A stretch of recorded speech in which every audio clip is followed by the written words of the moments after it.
Coloca-se de pé. Pastor Albert, glória a Jesus. Deus abençoe, pastor Sidney, que honra te conhecer. Irmãos, pastor Albert é filho da casa já. Dispensa comentário. A partir de agora, toda atenção, nós iremos aqui, está um excelente horário para o pastor ser usado por Deus. Você que está agora nos acompanhando em todos os ambientes da Rádio Conectiva e das redes sociais, fica ligado, Deus tem uma mensagem poderosa para a sua vida. Oxe, não vai nem orar por mim? Estenda as mãos para cá assim, irmãos.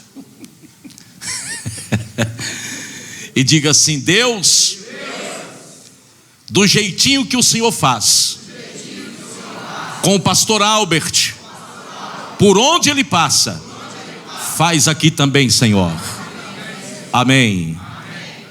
Pronto. Vocês sabem que eu roubo as mensagens do Nery, né? Então, pedi ele para orar, porque eu vou pregar uma dele também. Estou brincando. Gente, a paz do Senhor. Deus abençoe a todos. Prazer muito grande rever os irmãos, rever meu amigo pastor Moisés Neres, estar aqui na igreja, vendo o crescimento, o cumprimento das promessas do Senhor, revalidando a nossa aliança, lembrando de tantos bons momentos que vivemos, como Unipreg, das alianças que fizemos, das mensagens que ouvimos e daquilo que Deus fez por nós. E como salmista no Salmo 126, é por isso que nós estamos alegres. E ver o pastor, o seu ministério prosperando aqui, é um motivo de muita honra poder acompanhar com carinho. Já tem 7 anos a igreja aqui.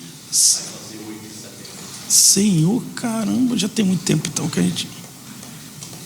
Que eu preguei na outra. Lembra? Você me levou para pregar na outra ainda. A gente já se conhece há tempão já. Tu não envelhece não, né? Eu rodei sem óleo. Tu estava no óleo, não estava no azeite. Gente, eu preciso dividir com vocês uma palavra. Hebreus capítulo 11. Eu estou aparecendo na televisão? Estou? Beijo para meu pai, para minha mãe. Beijo para minha esposa também. Vai ficar em pé também? É você que é do áudio? Lá? Ah, tá, isso aí. Rafael, beijo. Mateus, Lucas, Anderson, Rafael, Júnior, Radassa, Davi. São todos netos, tá, gente? Pô, pastor, o senhor já tem neto? Fonte da juventude. Tem 4 netos. E Jesus disse que aquele que bebesse da água que ele desse nunca mais teria sede. Vamos lá, quem achou o texto de Hebreus capítulo 11, nós vamos ler os 3 primeiros versículos e depois nós leremos o verso 35 em diante. A fé é o firme fundamento das coisas que se esperam e a convicção ou prova das coisas que não se veem, porque por ela os antigos alcançaram testemunho. E pela fé entendemos que os mundos, pela palavra de Deus, foram criados, de maneira que aquilo que se vê não foi feito daquilo que é aparente. 35. As mulheres receberam pela ressurreição seus mortos, e uns foram torturados, não aceitando o seu livramento para alcançar uma melhor ressurreição. E outros experimentaram escárnios e açoites, até cadeias e prisões, e foram apedrejados, cerrados, tentados, mortos a fio da espada. Andaram vestidos de pele de ovelhas e de cabras, desamparados, aflitos e maltratados. Homens dos quais o mundo não era. Vamos ler todos nós essa frase? 1, 2, 3. Homens dos quais o... Me empresta um pouco da sua atenção, por favor. Não existe outra forma de nós vivermos a vida cristã se não for baseada na fé. Eu estava vindo para cá e fui tentado, condicionado, não sei qual é o termo que eu posso usar, a ouvir uma mensagem muito antiga do saudoso Dr. Myers. E uma mensagem que me confrontou e me colocou em crise. A mensagem que ele estava dizendo era acerca do Evangelho de Jesus. E ele disse que teve uma experiência em oração em um determinado lugar que ele ia pregar para 10.000 pastores. E ele estava pedindo a Deus uma mensagem para que ele pudesse ministrar àqueles líderes que estavam ali reunidos esperando a palavra de Deus através dele. E ele disse que o Espírito Santo visita o coração dele e ele pede a Deus uma mensagem, uma revelação, e o Espírito Santo disse: o que é que você vai pregar? E o Dr. Myers disse: eu vou pregar o Evangelho de Jesus. E o Espírito Santo disse: qual é o Evangelho de Jesus que você vai pregar? Ele disse: o Evangelho que está na Bíblia. Ele disse: mas que tipo de Evangelho que você está pregando? Ele começou esse diálogo com o Espírito Santo. E ele começou a ser confrontado com essa experiência que ele teve, porque ele disse o seguinte: ele disse que a igreja atua muito e fortemente em muitas áreas e desprende de muita força, mas é ineficaz.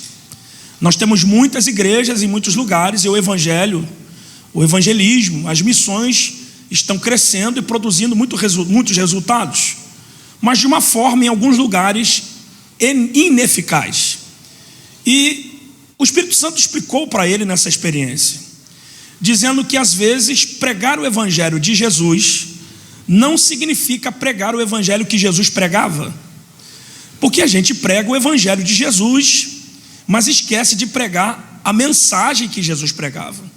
A gente gasta tanto tempo falando de tantas coisas, chaves de crescimento, chaves de prosperidade, chave de como isso, quando que na verdade Jesus gastou mais tempo falando do reino dos céus do que de qualquer outro tipo de doutrina. Então provavelmente a gente não tem alcançado a eficácia do Evangelho, porque a gente tem pregado o Evangelho, mas não da forma em que Jesus pregava. A gente prega o Evangelho, mas não do jeito que Jesus gostaria que fosse pregado. Eu estava ali no meu canto e dei um Google com muita curiosidade, porque o Nélio estava aqui falando acerca de quanto tempo tem a emancipação da cidade. Eu curiosamente fui ver aqui que Jesus gastou mais tempo ensinando e pregando, e está lá no Google: Jesus gastou mais tempo falando do reino de Deus do que de qualquer outra coisa. E eu fui confrontado, porque na verdade a gente fala muito do novo nascimento, mas o novo nascimento só foi uma experiência com uma pessoa durante a noite para um religioso. Então o novo nascimento é importante, mas não é mais importante do que o Evangelho do reino, porque não tem como a gente entrar no reino de Deus sem que a gente mude a nossa capacidade de raciocínio.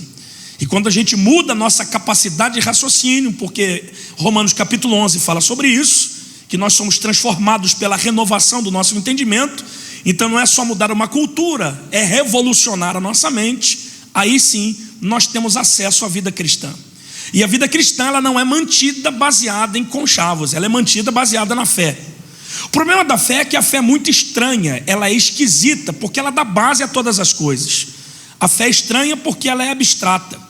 Você não vai ver a fé passando do outro lado da rua, você não vai ver a fé com uma bota transada, você não vai ver a fé com um vestido, você não vai ver a fé de calça. Porque a fé não tem etnia, ela não tem cor, não tem cheiro, ela não tem raça, ela não tem sexo. A fé, a única forma de vermos a fé é entendermos as atitudes que as pessoas tomam mediante aquilo que elas acreditam. Por isso esse texto é o texto que mais aborda exemplos acerca da fé. Não é o único texto que fala na Bíblia acerca da fé, mas é o texto que mais aborda exemplos de pessoas que venceram mediante a fé. Mas quando a Bíblia fala acerca da fé, ela ela fala e abrange diversos assuntos. Como por exemplo, lá em 1 João, quando a fala de João é direcionada à fé, ele diz que a fé é a arma que nós temos para vencer o mundo. Então a arma que nós temos para vencer o mundo é a nossa fé. Não é protestar, não é ir para a rua, não é aplaudir, não, é a fé. Se a gente utilizar a fé como arma, provavelmente nós sofreremos menos danos dos dardos inflamados do maligno. Porque quando Paulo disserta o assunto da fé em Efésios capítulo 6, ele diz que a fé é uma arma de defesa, ela não é uma arma de ataque. E acredite, muitos dizem por aí que a melhor forma de você atacar é você saber se proteger. Existem muitas pessoas do nosso meio evangélico que elas flertam com muitos tipos de sentimentos que são nocivos à nossa alma.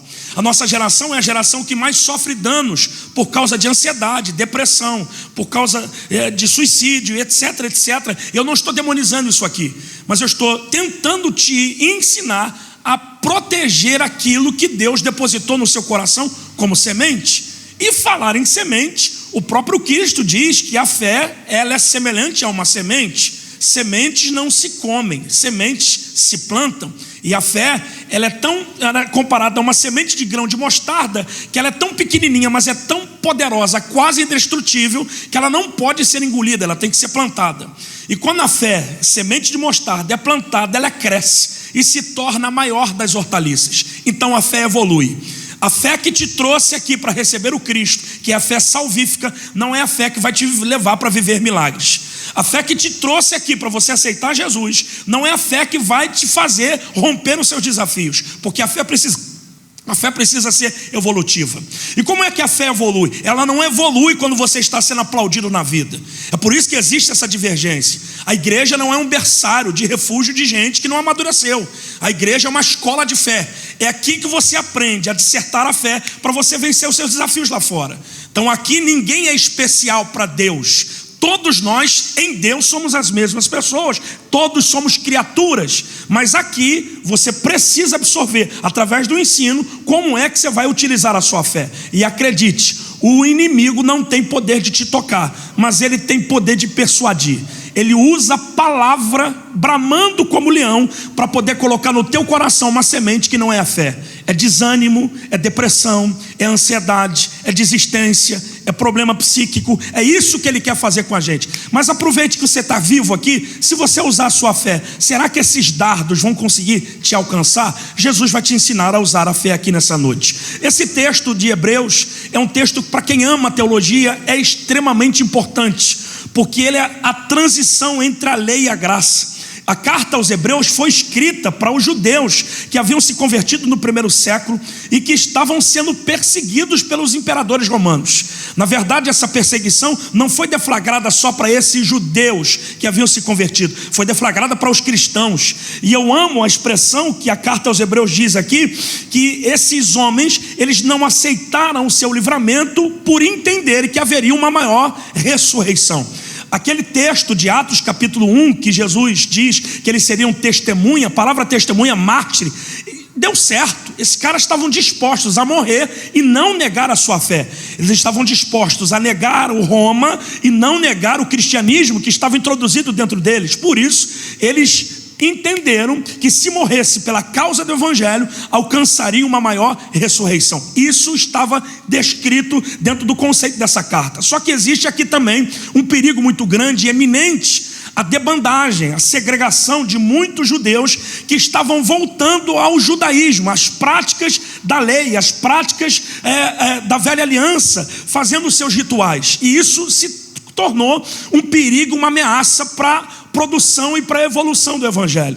Quando a gente observa esse texto a partir do capítulo 1, você vai perceber que a intenção do escritor é fazer com que eles não desanimassem da sua caminhada. Jesus nunca vai te abandonar na sua caminhada. Ele sempre vai ter um texto, ele vai ter sempre uma canção, ele vai ter sempre uma mensagem para te incentivar na sua caminhada. A chave hermenêutica desse texto está lá no capítulo 10, e aqui eu queria que você desse um aleluia, porque no capítulo 10 é a chave hermenêutica do texto que diz que, tendo a lei sombra dos bens futuros e não a imagem exata das coisas. Faz sentido você descobrir agora que o texto, a carta aos Hebreus, começa dizendo que Jesus é superior a todas as coisas. Jesus é superior aos anjos, ele é superior à lei, ele é superior ao tabernáculo, ele é superior ao sacrifício. Era para dar um aleluia. Ele é superior a Arão, ele é superior a todas as coisas, de maneira que, a partir desse tempo, na instrução que eles estão dando a esses judeus que haviam se convertido,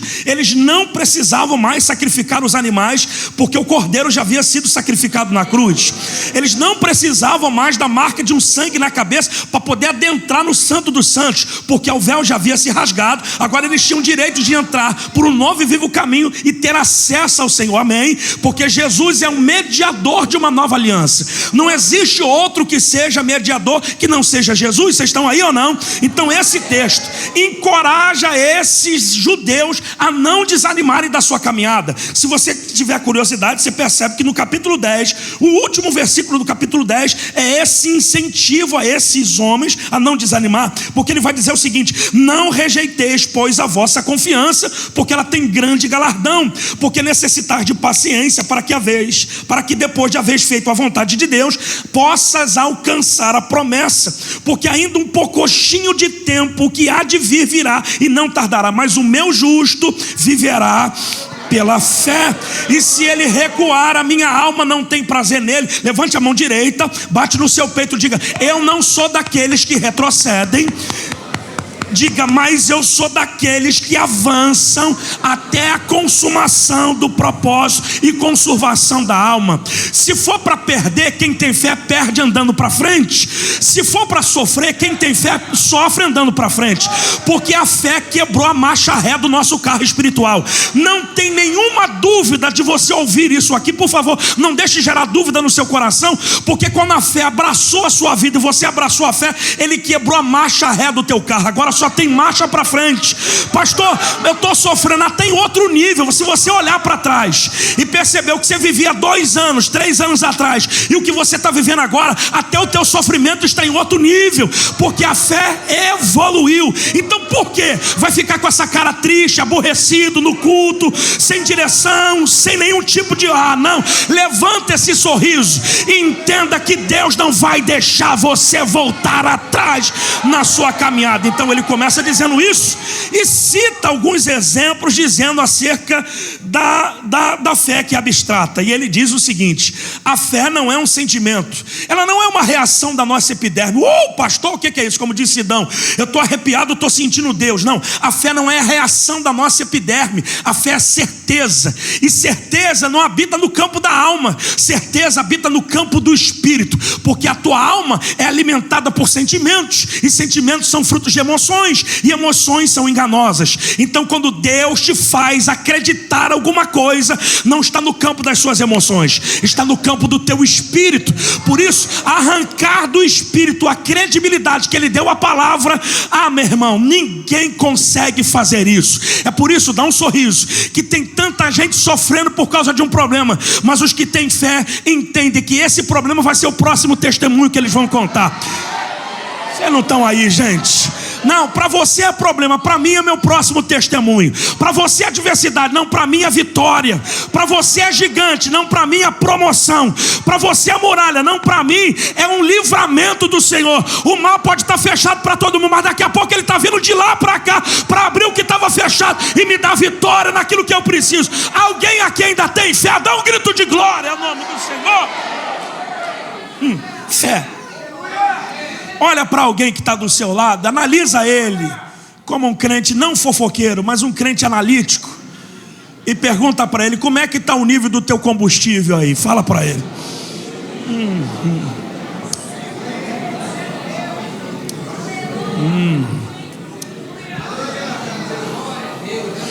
Se eu pudesse dizer para vocês algumas coisas, vocês têm tempo para me... Eu só tenho um tiro nessa mensagem. Vocês têm tempo para me ouvir? Então vamos lá. Por quê que as pessoas estão no mesmo ambiente, ouvem as mesmas mensagens, e por que uns têm resultado e outros não conseguem ter? Vamos dar uma desculpa boa? O tempo de Deus. Vamos dar uma outra desculpa? Deus não quis. Mas calma aí, você ouviu a mesma coisa, você está no mesmo ambiente. Então se Deus fez com alguém, pode fazer contigo. Mas por quê que se ouve a mesma coisa e os resultados são diferentes? Dá um sorriso, porque Paulo vai dizer que a fé não é de todos. Tem gente que tem fé para acordar, para escovar o dente, para ir trabalhar, mas não tem fé para romper. Porque a fé para romper é diferente da fé que te faz acordar. Tem paciência? Tem paciência? Já agucei a curiosidade? Então vamos cá. Sempre foi desejo de Deus criar o homem para que o homem fosse a extensão do seu governo. Deus não criou o homem na intenção de o homem ser só o seu adorador, porque Deus não estava carente na criação. O diabo se rebelou, vou fazer alguém que me adore. Tá bom, então o Criador está carente da criação? Se Deus é antes do haja, se Deus é antes das moléculas, se Deus é antes do átomo, se Deus é antes do universo, que a ciência está se curvando porque eles estão entendendo que tudo teve uma origem, que tudo não foi criado do abstrato do nada. Houve uma origem, e essa origem é um Criador. Um Deus tão perfeito que governa a lua para que ela influencie os mares. Um Deus tão perfeito que governa o sol para que isso influencie a terra. Isso só pode ter alguém mandando nisso tudo. Eu acredito que Deus está na sua sala de controle, igual a Liga da Justiça, dominando todas as coisas. Só que o problema da humanidade é que ela não entende o Deus que eles têm. E eu vou te explicar o porquê. Dá um sorriso. Deus fez o homem de que matéria-prima, obreiros? Do pó da terra. A matéria-prima que Deus usou para fazer o homem foi o pó. Mas o homem passou a ser alma vivente depois que Deus soprou em suas narinas. Então o homem só passou a existir depois que Deus soprou. Por isso a Bíblia diz que ele se tornou alma vivente. Pastor, por quê? Porque o corpo que nós temos é só o hotel. Nós somos seres espirituais tendo uma experiência natural. O que está em você transcende aquilo que você é aparente.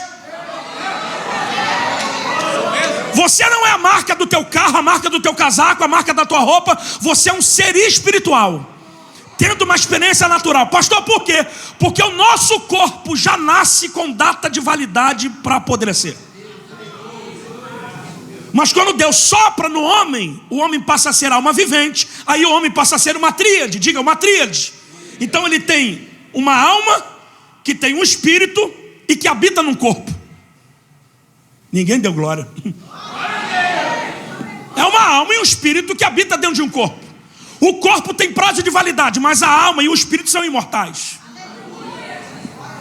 E o que é o espírito da gente? É aquilo que nos faz como elo de ligação ao nosso mundo espiritual. É o que nos devolve, o que nos faz ter contato com o Criador.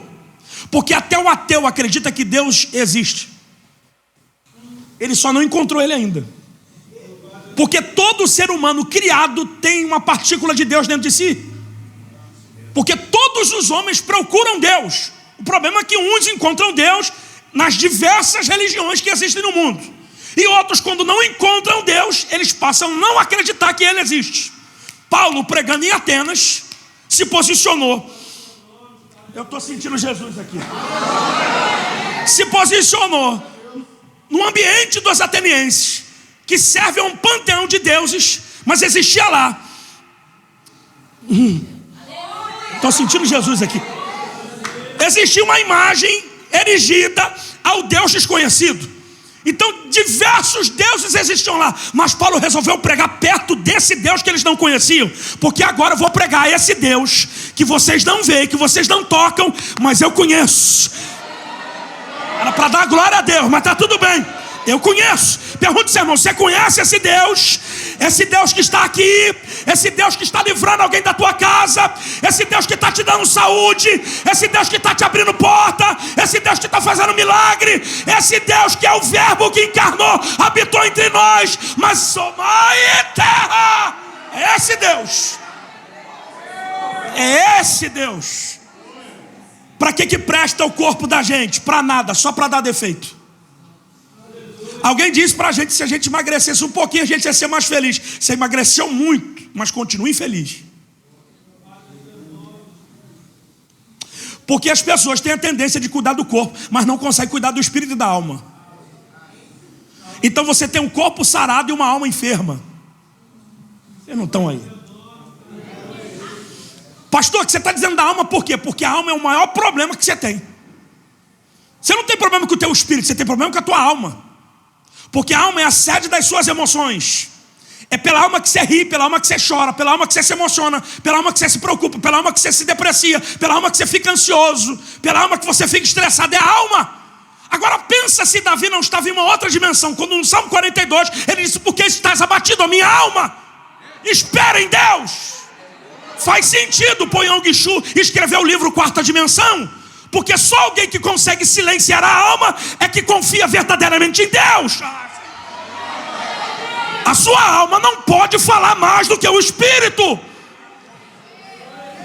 E há quem diga que as pessoas estressadas é porque elas têm problema com o presente. As pessoas depressivas é porque têm problema com o passado. E passado mal resolvido é presente que incomoda. Se não resolver o passado, provavelmente você não tem nem presente. E que dirá futuro. Porque a ansiedade é um futuro que você constrói que ainda não existe. Mas você está vivendo como se ele já existisse. Sumiu, né? Ô glória. Encontra Deus nisso tudo. Deus é o mesmo ontem, passado, hoje, presente e eternamente futuro. Agora escuta isso aqui. Vamos resolver teu passado? Vamos silenciar tua alma? Pega o que Paulo escreveu aos Filipenses no capítulo 3 e vê se a tua alma absorve isso. Esquecendo-me das coisas que para trás ficam, eu prossigo para aquelas que estão adiante de mim. Prossigo para o alvo, para o prêmio da soberana vocação de Deus em Cristo Jesus. Calma!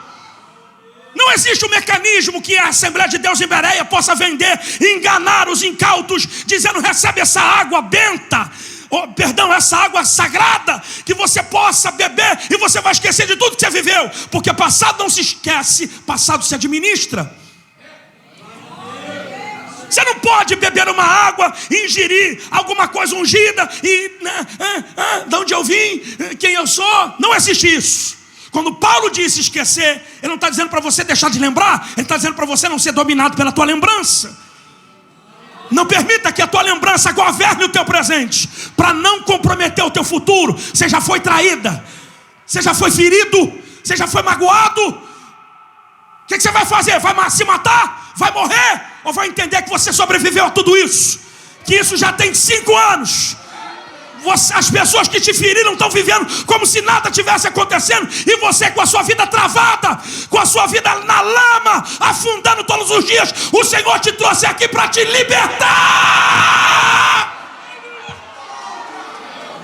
Tome a mão de alguém e diga: a tua melhor versão está aprisionada no teu passado. Diga: as grades do passado estão aprisionando a sua melhor versão. Diga: mas a chave está na tua mão. Ou você abre e volta a rugir como filho de leão, ou você vai deixar o tempo passar. Quem é que quer reagir? Em nome de Jesus, abre essa boca e dá um grito de glória. Reage.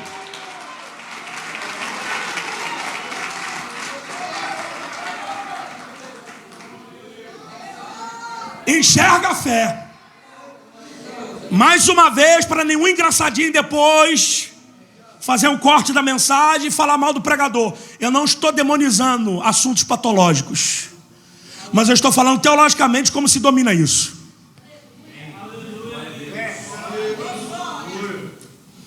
E eu não estou falando porque eu li um livro de um psicólogo ou psicanalista. Eu estou falando porque eu vivi isso. Eu sei o que é dormir e não querer acordar. Eu sei o que é querer ficar num quarto escuro sem sair. Mas eu também sei o nível do investimento que Deus fez em mim, para me perder para uma cama e uma televisão. Ele não vai me perder. Não vai. Segure a mão do teu irmão e diga: Deus investiu muito em você, para ele te perder para o quarto escuro, para uma cama e para o Netflix, para Globoplay, para aquele sofá. Não, Deus não vai te perder para aquilo. O propósito que Ele tem com você é muito maior do que tudo aquilo que você viveu na tua vida.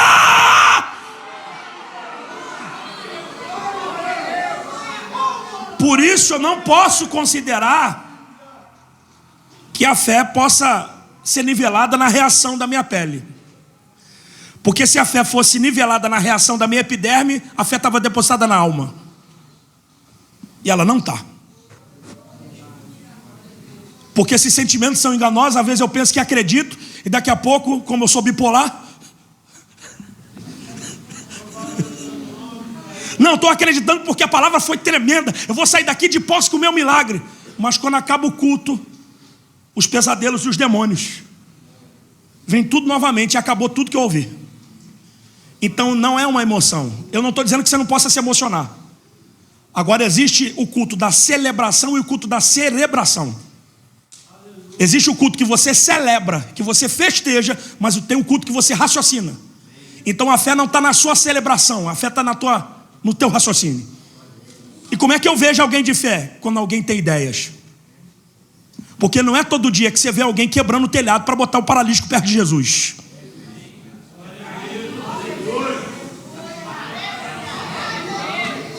Porque todo mundo que anda no caminho da fé é esquisito. É só você olhar para esse irmão que está do teu lado. Está devendo cartão, está devendo a Nubank, está devendo o Sesbank. Mas se ele não falar dos problemas que ele tem, você nem vai saber que ele tem problema. Porque eu tenho problema, mas o problema não me tem. Entende isso ou não? Aí é que está isso aqui. Existe um jogo aqui que você precisa analisar. Se a fé está depositada no mundo do espírito, quem é que tem que estar forte? A alma ou o espírito? A alma ou o espírito? Então se a alma estiver forte, quem é que está fraco? Se o espírito estiver forte, quem é que está fraco? Deus entendeu que esse jugo seria difícil de vencer. Então ele usou Jesus para dizer que ia mandar reforço.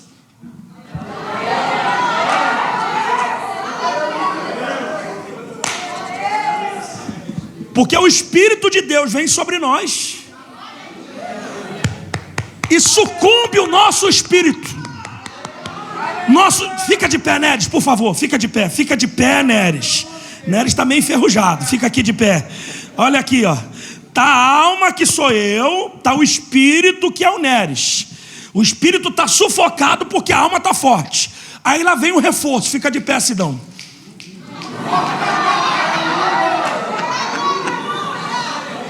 Sufoca o espírito aqui, isso. Agora o espírito está mandando na alma. E a alma está governando o corpo, dizendo: eu não vivo por vista, eu vivo pela fé.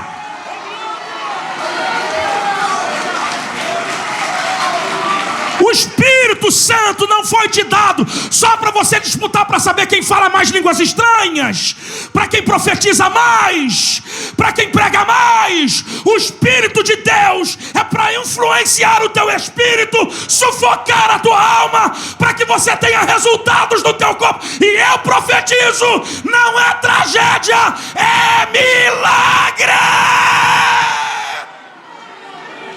Olha para esse irmão, diga para ele assim: você vai entrar em parafuso comigo agora, porque a tua vida nunca deu tão certo como agora que está dando tudo errado. Deus colocou a tua vida de cabeça para baixo, para você voltar a olhar para cima.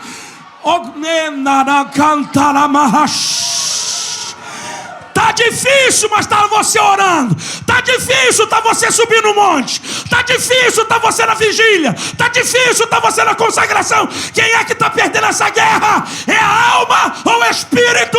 Eu profetizo que você seja cheio.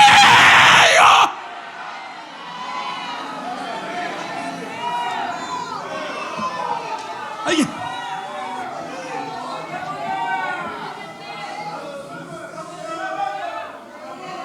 Deus não aceita isso. Posso continuar? Se a alma está forte, nós estamos caminhando erradamente baseado nos nossos sentidos.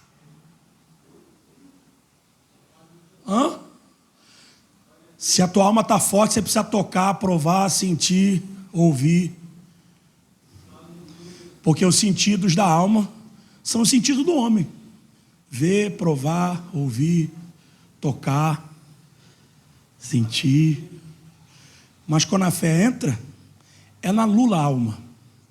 Então não é o que você vê, é o que você enxerga. Porque agora o crente passa a enxergar não com os olhos, mas com o ouvido. Não é o que o meu olho vê, é o que o meu ouvido ouviu. Será que Deus precisa repetir para você o que falou para Abraão? Sai para fora da tenda e conta as estrelas. Porque a tenda está limitando a sua visão. Eu quero te dar uma visão ilimitada. Olha para esse irmão e diga: você precisa aprender a equação do milagre. Diga: todas as vezes que a conta não fecha, é porque Deus vai entrar com providência.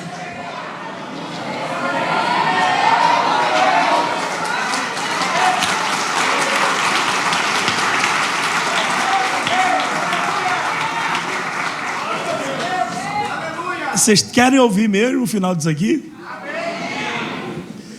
O exemplo que se dá de fé no texto, que a gente não tem tempo para falar isso aqui é bom a gente ficar uma manhã inteira ouvindo. O primeiro exemplo que o texto dá de fé aqui, curiosamente, não foi Abraão, foi Abel. O primeiro exemplo de fé que Hebreus 11 dá é a fé de Abel. Abel está vivo? Foi quem que morreu? Abel ou Caim? Tá, então por que Abel está aqui se ele não está vivo? Porque há uma diferença entre gente morta com a fé viva e gente viva com a fé morta.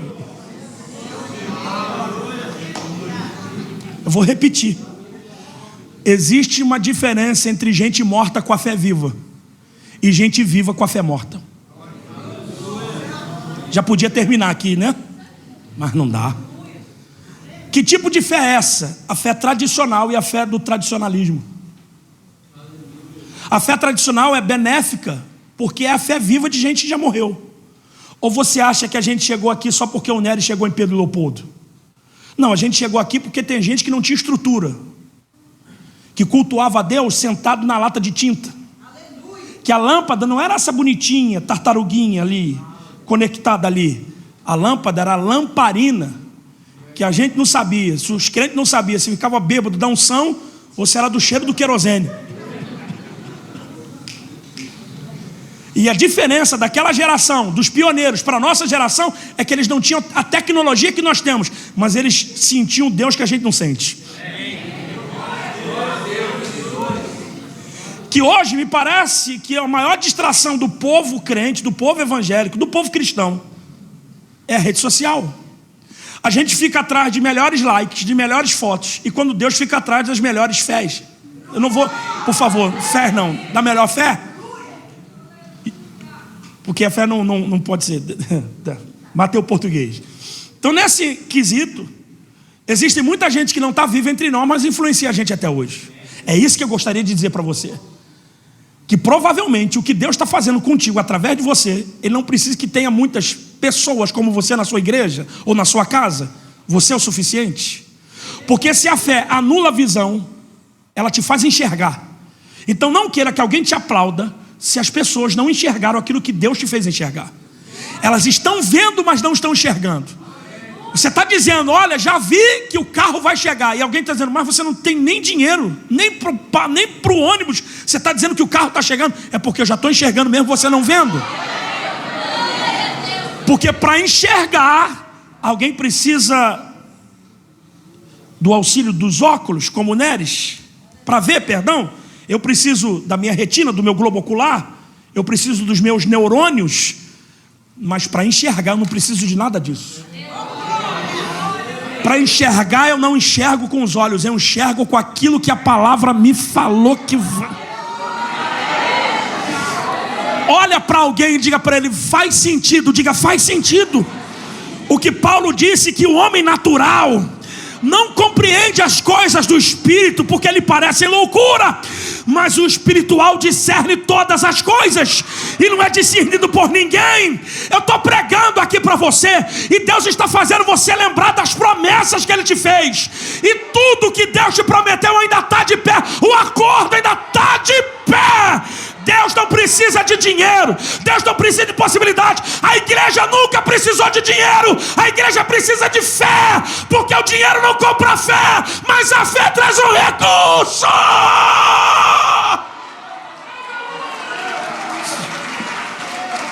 Olha para mim, não aplaude não, olha para mim. Sai daqui para ativar a sua fé.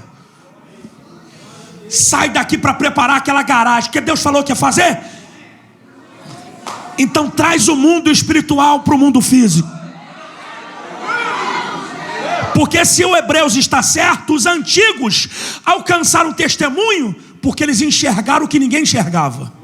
Os mundos foram criados pela palavra de Deus, de modo que aquilo que é visível foi feito daquilo que não é aparente. Então não está acontecendo nada aqui, mas quem está enxergando o mundo espiritual. Porque tudo gera lá em cima, antes de se materializar, já foi criado lá. Lembra que eu disse que você é um ser espiritual? Então antes de você entrar no boneco que é o teu corpo, você já existia na eternidade em Deus. Vocês não estão aí, gente? Então teu milagre não está aqui. Aqui o diabo está dizendo, não vou te dar. Aqui Satanás está dizendo, você vai perder. Mas no mundo espiritual, o dia da tua vitória já chegou. Como é que você mede isso? Olha para os antigos. Mude as tuas referências. Quer ser um homem de milagre e de fé? Tenha pessoas de fé e de milagre como referência. Aborte os Nutelas. Aborte os influenciadores digitais que só vivem falando mal da igreja e não tem nada para apresentar de novo. Abortem os desigrejados e frustrados com a fé, e que na realidade querem produzir frustração em você também. E quem nunca se frustrou na vida? Porque uma coisa é você frustrar, outra coisa é você viver frustrado. E gente frustrado contamina. Dá um sorriso. Quer vencer? Anda do lado de gente que venceu. Bate na mão de alguém e diga: Deus vai mudar a sua teia de relacionamentos. Vai conectar você a pessoas que acreditam que o que Deus te prometeu vai acontecer. Gente que se não puder ajudar, atrapalhar, também não vai.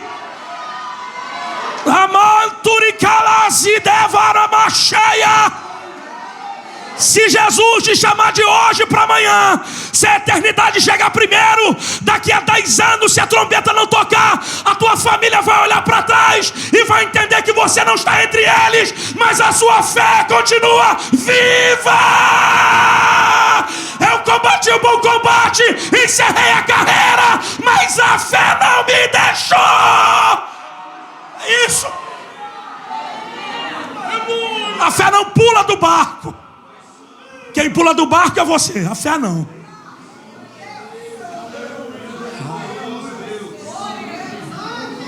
Segundo, a fé tradicionalista. Vai doer, mas vai curar. Que nível de fé é essa? A fé tradicionalista é a fé morta de quem está vivo. É gente viva que está produzindo uma fé morta. E acredite, dá um sorriso para não ficar tão amargo. A primeira missiva de João diz que os anticristos saíram de nós, porque eles não pertenciam a nós. Então, olha para mim. A maior probabilidade que você vai ter de adversários não acreditando no que você crê, provavelmente, algum dia sentou do seu lado. Por quê? Porque não é o dardo só que o inimigo trabalha. Ele trabalha com decepção. E o que tem de gente do lado de fora da igreja, porque se decepcionou com gente que não tem caráter. Como se a igreja se resumisse a pessoas mau caráter. Tem gente mau caráter na igreja, mas isso é 1%. Porque 99% da igreja é gente boa querendo Jesus, apaixonada por Deus. É só você dar um abraço nesse irmão, você vai entender isso. Dá um abraço nele aí. Isso. O problema é que quem não presta faz mais barulho do que quem é bom. Dá um sorriso aí, olha para mim. Dá um sorriso. Se Sansão entendesse que só era o mel que estava vivo, mas o leão estava morto e não tinha perdido o cabelo, ele não precisava do mel, não precisava de uma outra mulher, precisava de Deus. É isso que eu queria dizer. A geração dos antigos não tinha celular, não tinha tecnologia, mas eles tinham Deus. Eles acordavam de manhã, agradeciam a Deus, iam jantar, agradeciam a Deus, iam tomar café. E a nossa geração só lembra de Deus quando o pau canta. Quando a vida está de cabeça para baixo, você vem para o culto. Quando está tudo remando ao teu favor, você esquece até que você é dizimista. Vocês estão aí ou não? Provavelmente então Deus precisa te deixar em guerra para Ele te ter crente. Porque se você sair da guerra para a bonança, Deus te perde. E como Deus não quer te perder, Ele te deixa no deserto. E você está sendo por Ele sustentado. Até você amadurecer e aprender que Deus é suficiente para você em tudo.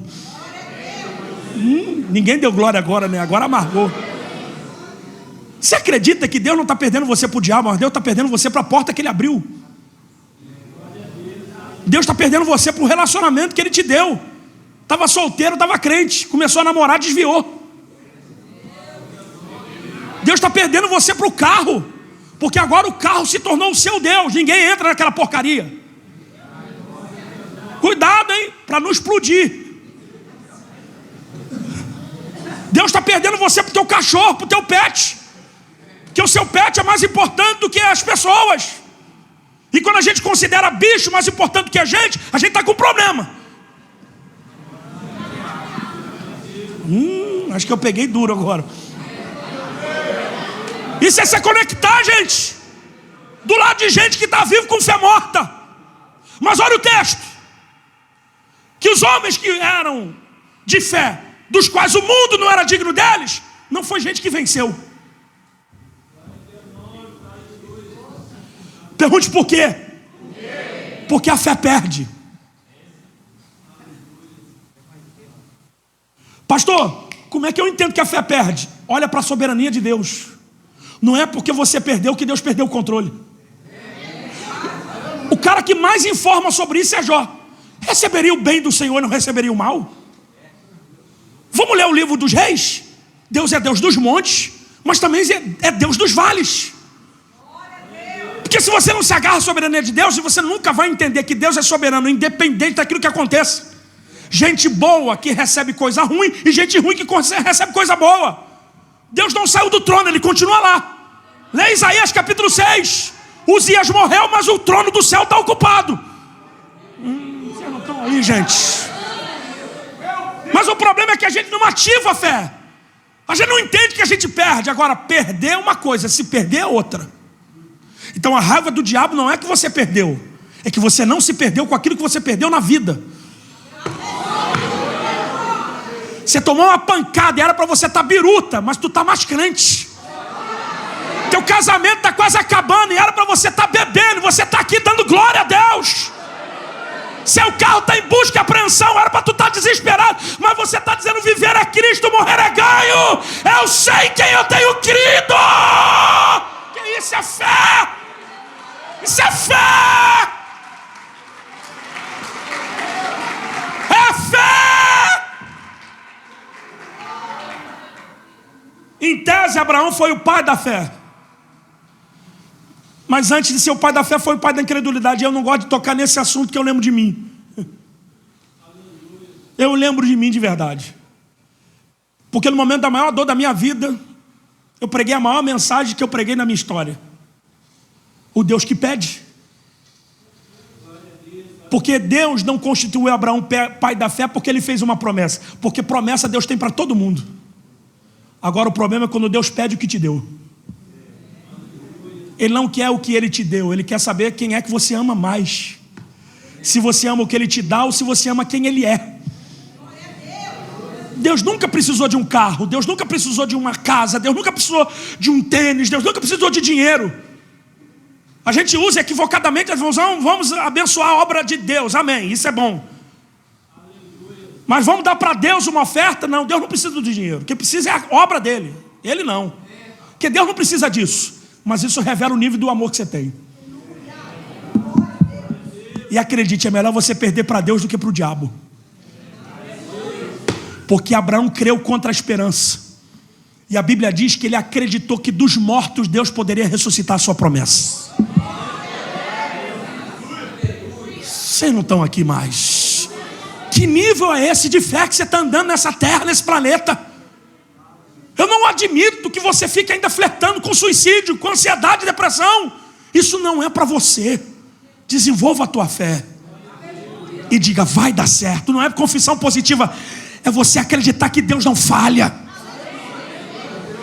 É você ler lá no livro de Josué que todas as promessas que Deus falou em relação a Israel se cumpriram, não caiu nenhuma delas por terra. Porque Deus, quando promete, não é que Ele vai fazer, é que Ele já fez, só vem te comunicar. Ele já fez. Olha para o teu irmão, diga: Deus está te esperando no teu destino. Diga: Ele não vai andar do teu lado. Quem está do teu lado é o anjo do Senhor. Diga: Ele não vai andar dentro de você. Quem está dentro de você é o Espírito Santo. Diga: Ele está esperando você no seu próximo nível. Ele está te esperando no seu destino, aonde Ele te prometeu. Olha para Ele e diga: Ele foi na tua frente já. Ele já endireitou os caminhos tortos. Ele quebrou os ferrolhos de ferro. Ele despedaçou as portas de bronze para te entregar os tesouros escondidos e as heranças encobertas. Tem muita coisa que te pertence, que está escondido, mas quando você chegar, elas vão se revelar. É seu. Eu encerro a minha fala aqui, agora escute. Até na questão da salvação. A Bíblia diz que sem fé é impossível agradar a Deus. E é necessário que nós nos cheguemos a Ele mediante a e crermos que Ele é galardoador daqueles que o buscam. Orarmos a Deus. Olha para mim, eu sei que você conhece tanta gente que é gente boa, que é uma pessoa idônea, é uma pessoa piedosa, é uma pessoa de boas obras, é uma pessoa que ajuda os pobres, é uma pessoa que é honrada na sua família e que honra o seu cônjuge. Mas por não ter ativado a fé que salva, pode ser que esteja indo condenado ao inferno, segundo a Bíblia. Agora você conhece tanta gente mau caráter que abraçou a fé, mudou a vida, porque não é pelas obras, para que ninguém se glorie, para que a gente não jogue na cara de Deus: eu te dei, o Senhor é obrigado a me dar. Deus não é obrigado a dar. Você deu pelo nível de amor que você tem a Ele. Agora, se a trombeta tocar, como é que está a tua fé? Se Jesus te chamar agora, como é que está o nível da tua intimidade e relacionamento com Ele? E você que está desviado, que está aqui hoje me ouvindo, tu sabe disso. Teu avô já contou isso para você, tua avó já falou isso para você, teu pai, teu pastor, onde você congregava, dizia isso para você. E agora? Você está uma andorinha fora do bando. Você está por aquele que vai pelas igrejas. Você se tornou não um adorador, mas um frequentador de culto. E acredite, dá um sorriso. Se a Bíblia é verdadeira, hoje o nosso Cristo, pela fé, é o nosso advogado, mas amanhã Ele vai ser o nosso juiz. Eu aprendi que legalmente para advogado não se mente. Se você matou, diz para ele que matou, que ele vai montar a tua defesa. Agora, como é que você mente para o teu advogado que amanhã vai te julgar? Ele não exige de você perfeição, ele exige de você sinceridade. Se você quebrantar o seu coração, o teu espírito for contrito, e você falar: me dá mais uma chance, porque Deus desceu aqui para dizer no meu ouvido: eu vou dar mais uma chance para alguém. Teu coração está batendo na boca, tua perna está tremendo, você ouviu a mensagem, você sabe que Deus está falando contigo, e parece que Ele desceu, sentou do teu lado, está cochichando no teu ouvido. O que é isso? É porque a história com Ele e com você não terminaram na decepção que você teve. Você não estava preparado para tomar a pancada que você tomou. Por isso a pancada não conseguiu fazer Deus te sustentar na igreja. Mas o Senhor já sabia que você ia voltar.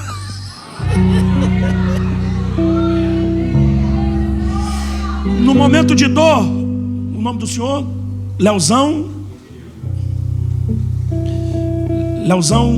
e Emilinho.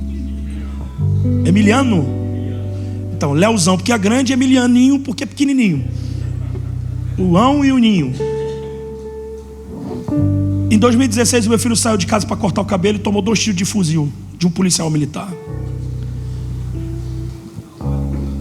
Eu fui a primeira pessoa a chegar para socorrer meu filho. Meu filho tomou um tiro no braço e tomou outro a queima-roupa na barriga. E ele era crente. Ele deu testemunho entre o primeiro e o segundo tiro de que ele era filho de pastor e era crente. Ele tinha uma camisa escrita: eu sou a Bíblia que o mundo lê. Mas a morte não respeitou isso. Porque a morte, quando chega, ela não nos dá opção, ela nos dá destino. E o pior lado da morte não é quando ela nos leva. O pior lado é quando a gente tiver que ressuscitar. Porque uns vão ressuscitar para a vida eterna e outros para a condenação eterna. Mas eu tenho certeza que meu filho foi salvo. E acredita, Leozão e os irmãos que estão me ouvindo, Jesus já sabia que tudo isso ia acontecer comigo. E por que não interviu? Porque tem coisas que Ele espera que você faça. Não é o nível da dor que você está sentindo que vai comover Deus, é o que você está fazendo com a dor que você está sentindo. O que vai atrair Deus é o teu poder de se reinventar. Por isso que os heróis da fé tiraram forças porque não é fácil ser forte estando fraco. Não é fácil ter que sorrir quando a alma quer chorar. Mas isso nem a ciência consegue entender, mas a fé entende. A fé entende, porque não é por causa disso que a minha vida acabou. Acabou uma etapa, acabou uma fase, acabou uma guerra, mas a luta está de pé. Eu vou levantar, vou sacudir a poeira e vou embora, porque Deus tem algo maior comigo. Então olha para mim. O que foi decisivo na minha vida não foi entrevista, não foi rádio, televisão, não foi a proporção que deu o assassinato. Foi o meu quarto. Quando eu puxei a cadeira, sentei na cabeceira da cama e pedi para Deus para sentar lá, sangrando por dentro. Meu filho mais novo, lembra que eu falei aqui do Lucas? O Lucas não, porque o Lucas é o meu menino, meu príncipe, que está sentado no trono esperando eu chegar.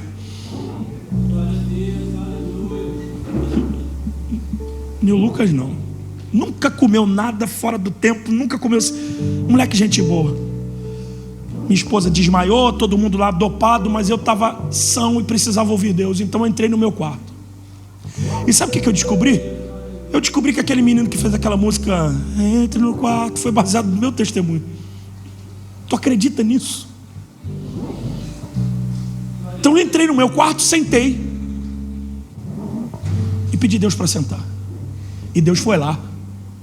Porque tu chama, Ele tem mania de ir. O problema é que você quer ir sozinho. E depois, quando você se arrebenta, você lembra dele, quer chamar ele, ele fala, agora se vira. Sumiu, né?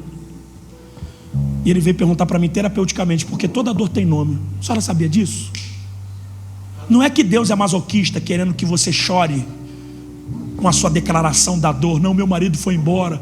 Não, porque agora eu estou com uma enfermidade que não é incurável. Não, é porque isso é terapêutico. Você precisa saber com quem você está lutando. Quando Ele te pergunta, não é que Ele não sabe a resposta, Ele quer saber se você sabe. Ele sabe que o teu nome é Jacó, mas por que Ele te perguntou? Porque Ele quer saber se você sabe. Qual é o nome do teu filho, Lucas? Qual é o nome da camisa que ele jogava? Número 22, qual a idade que ele tinha quando você me devolveu? 19. Quando eu lembrei da Bíblia, por causa da dor que eu estava sentindo, Lucas, eu até preguei isso ontem, 22, 19, está escrito lá, tendo partido o pão, deu graça e disse, esse é o meu corpo que é partido por vós. Meu filho só tinha 19 anos. Quando eu fechei a Bíblia, no silêncio, o Espírito veio no meu coração, aí sim que começou a história. Quando ele veio no meu coração, ele disse, você sai por aquela porta para ser um ativista, pegar faixinha, cartazinho, cruzinha e cravar lá na areia de Copacabana, e ficar na porta de delegacia tentando ressuscitar o que não volta mais. Ou você pega a tua dor e transforma em força e sai por aquela porta para ser uma referência. Dá um sorriso. Eu não estou dizendo que você é um homem de pedra. Eu não estou dizendo que você não tem que sentir dor, porque eu sinto dor todos os dias. O problema é que a dor não me domina, porque eu aprendi a tirar força da fraqueza. Agora, será que Deus não te trouxe aqui para dizer que está na hora de você tirar essa força da fraqueza? Que ainda tem um caldo para Ele espremer, que você não perdeu tudo na vida, porque se você tivesse perdido tudo na vida, você não estava vivo hoje. Você está vivo porque Deus está te dando uma nova chance. Dá um sorriso. A Covid não te matou, as curvas que ela fez não te matou, os problemas que você teve de pulmão, esses infartos aí que estão dando precocemente, não te mataram. Deus não te deu vida para você ficar enchendo a cara, depressivo, querendo se matar, flertando com a morte. Ele te deu vida para você salvar a sua família. Ele te deu vida para você ser uma influência na tua rua. Ele te deu vida para que as pessoas olhem para você e se sintam inspiradas. Olha para alguém e diga: a tua vida me inspira.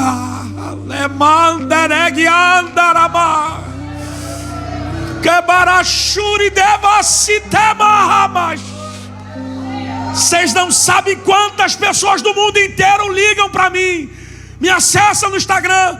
O último vídeo que postaram aí já tem 1,5 milhão de acessos. O mundo inteiro ouve isso. E a minha dor continua aqui. Mas aí agora ela tem um propósito. Alguém é crucificado para que outros tenham vida. E Deus não te levou nesse limite de dor porque você é o patinho feio da história. Não, é porque Ele enxergou você uma força que Ele não enxergava em ninguém. Porque por menos disso tem gente que já se matou e você continua aí. Então, em nome de Jesus, dê um tapa na cara de Satanás, dê um grito de glória e diz: eu vou recomeçar. Eu vou recomeçar. Demandarás. Não alimente teu adversário. Fica de pé. Vocês já escolheram a canção, né? Aleluia. Por quem a minha alma esperou. A fé, ela é esquisita. Que me encontrou. És o dom de Deus, o Messias.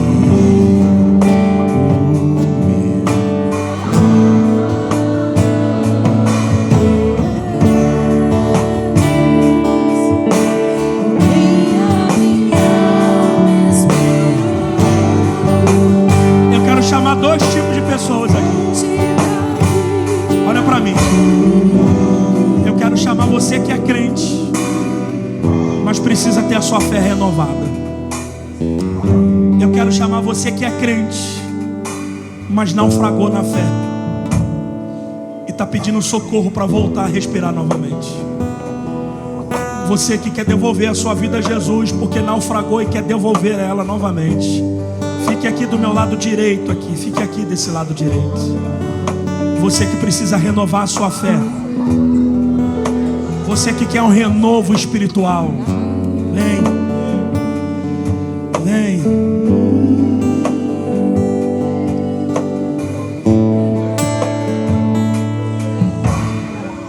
Temer porque se eu estou.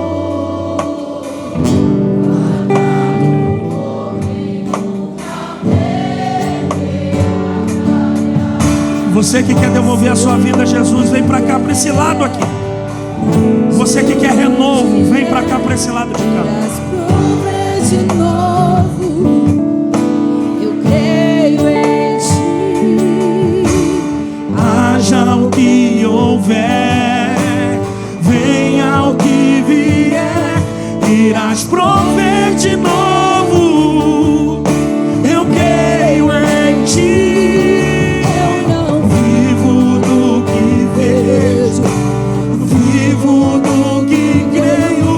Irás prover de novo.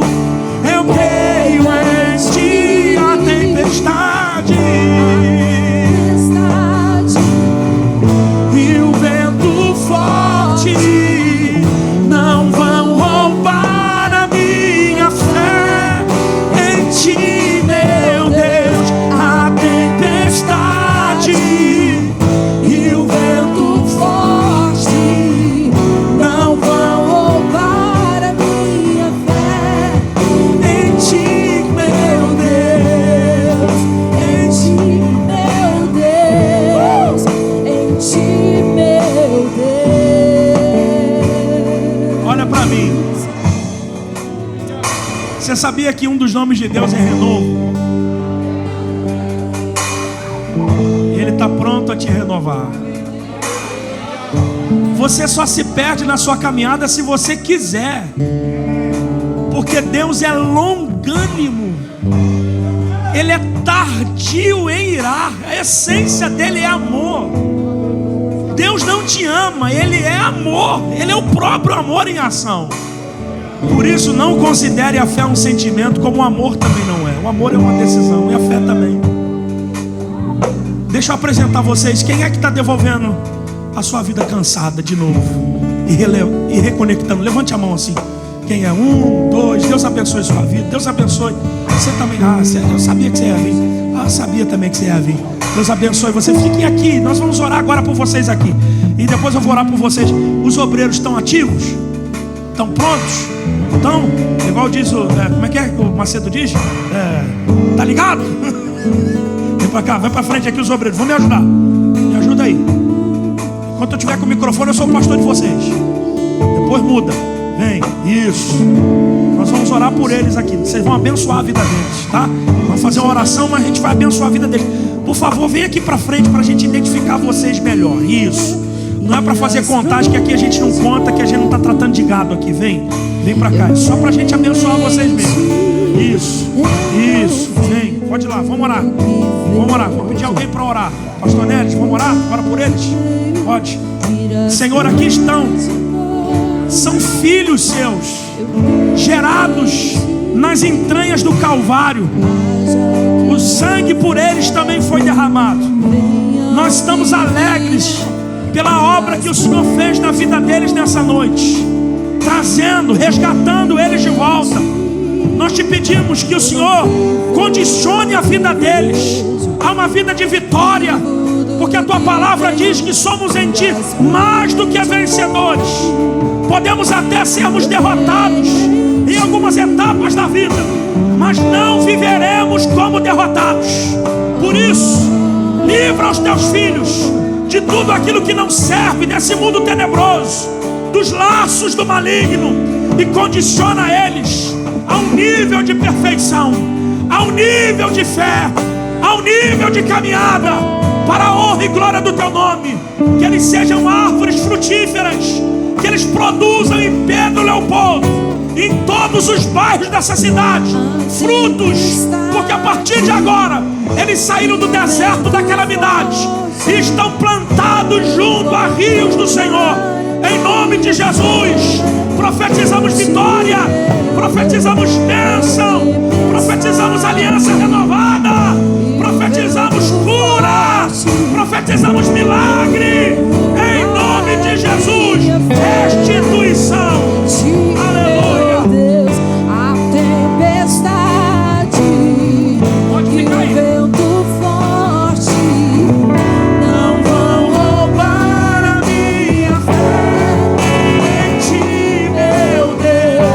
A tempestade e o vento forte não vão roubar a minha fé em ti, meu Pra mim agora, meus queridos, Deus.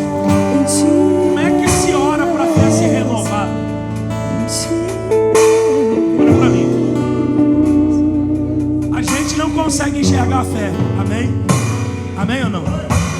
Mas como é que Jesus viu? Se a gente não enxerga a fé, como é que Jesus viu a fé? E vendo-lhes a fé. Como é que Jesus analisou a fé? Dizendo: homens de pouca fé, vai, a tua fé te salvou. Como é que Jesus analisa a fé? Como é que a fé é balizada? Em atitudes. Olha para mim. Toda fé que age no ambiente do milagre, ela é criativa. A fé não repete, a fé cria. Por isso que esteja provavelmente difícil para você, porque a sua fé está no ambiente da criatividade. Então ela não imita, ela cria. É fazer o que ninguém fez e se tornar modelo, como um dia nós tivemos. Porque chegou o tempo de nos tornarmos modelos e não seguir o modelo de alguém. Olha para mim, no comércio tem tanta gente fazendo a mesma coisa, e provavelmente vão duvidar de você quando você criar algo que ninguém fez. E acredite, se a fé é criativa, você não vai ser bajulado, você não vai ser aplaudido. você não vai ser celebrado. Porque a única coisa que as pessoas não querem é conviver com gente melhor do que eles. Eles gostam de gente medíocre e não de gente excelente. E as pessoas que acostumaram na mediocridade, eles estranham quando alguém quer viver na excelência. Por quê? Porque a fé é criativa. Olha para mim. Não é todo dia que você vê um baixinho em cima de uma árvore esperando Jesus passar para convidar ele para chegar em casa. É fé.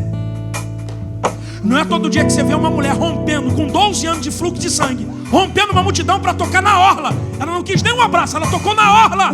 Isso é fé.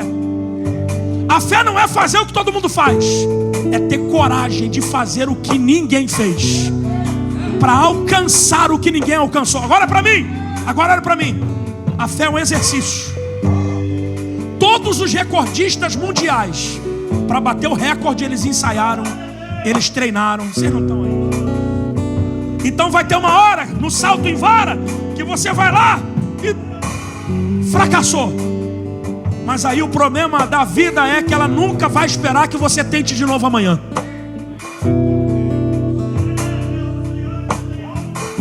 Olha lá a história do Mike Tyson. E a história dele é um exemplo pra gente, ainda que ele não seja crente. Ele dizia: quando os meus adversários acordavam 5, eu acordava às 4. Quando eles acordavam às 4, eu acordava às 3. Porque quem antecipa governa. Se fulano teve coragem de fazer, qual é a diferença dele para você? É que ele não tem a fé que você tem. Ele não tem o Deus que você tem. Porque em Deus nós faremos proezas.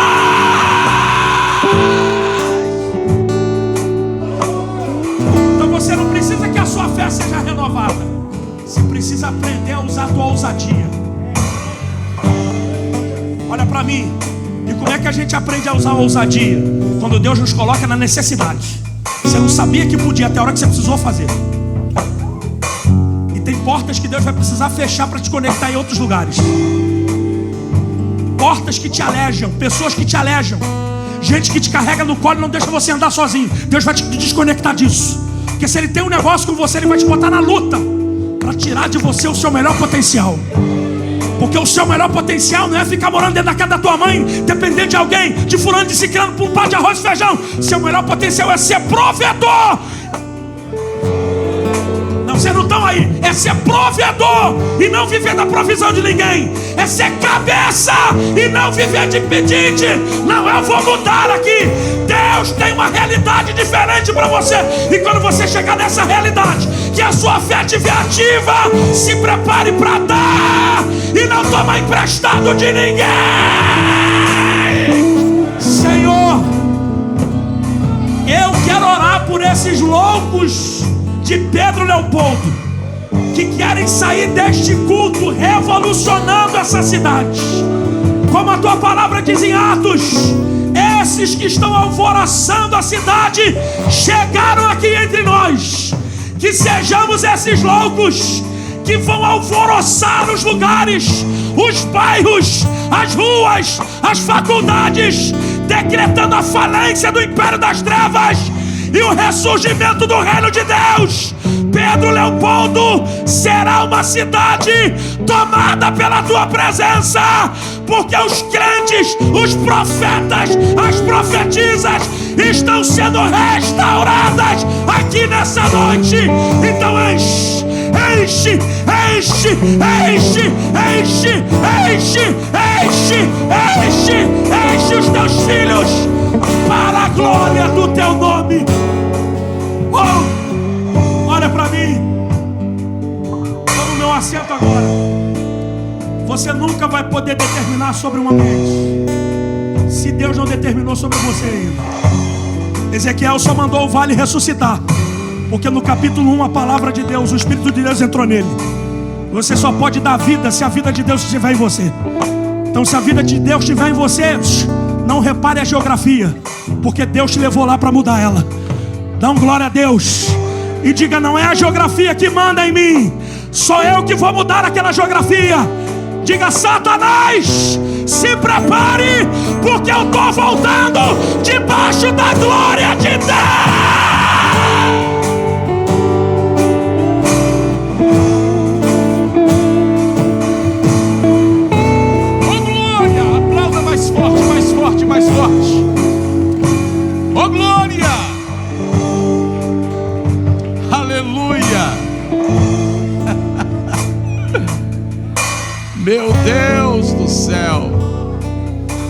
Levante suas mãos ao céu pela última vez. Eu vou cantar a estrofe de um louvor, o coro, e vou dar a bênção apostólica de conclusão. Mas eu quero que você cante comigo assim, ó, mesma nota. Sempre vou lembrar da coragem do amor, da firmeza e vontade, da fé e devoção, da igreja do tempo de Paulo, de Pedro e João, que enfrentavam a fúria de Roma, mas nunca negavam a fé de cristão. É um exemplo para mim, verdadeira lição. Eu queria ver a bravura dos santos em plena arena, enfrentando os leões. Quanto mais a fogueira queimava, se ouvia o louvor do Nemahaser e Mikandarabashai. Sobre o sangue tombavam nas ruas, chegavam no céu com a vitória nas mãos. É um exemplo para mim, verdadeira lição. Então levante as mãos e cante assim: ó meu Deus, reaviva a igreja de novo, faze a chama arder neste povo, como foi nos primeiros cristãos. Oh meu Deus, reaviva a igreja de novo, faze a chama arder neste povo. Agora sim, ó, começando em meu coração. Oh glória. Irmãos, eu não quero nem falar nada para não matar esta atmosfera. Eu só quero lhes dizer: Deus te abençoe por ter vindo esta noite aqui. E quando eu der a bênção apostólica, por favor, não saia daquela porta sem dar um abraço apertado, fraternal, em pelo menos 5 pessoas. Combinado? Combinado? Então, erga suas mãos ao céu. Eu vou agradecer vocês pessoalmente aqui, mas erga as mãos ao céu.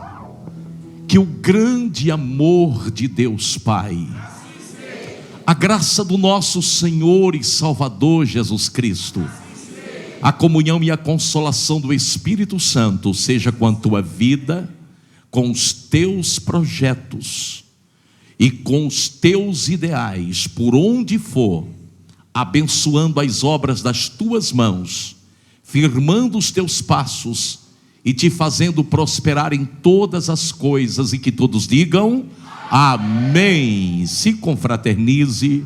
Deus vos abençoe. Obrigado, nosso irmão Daniel Quirino, pelas redes sociais Conectiva Gospel. Todos vocês que nos acompanham também nas redes sociais da igreja, Jesus vos abençoe.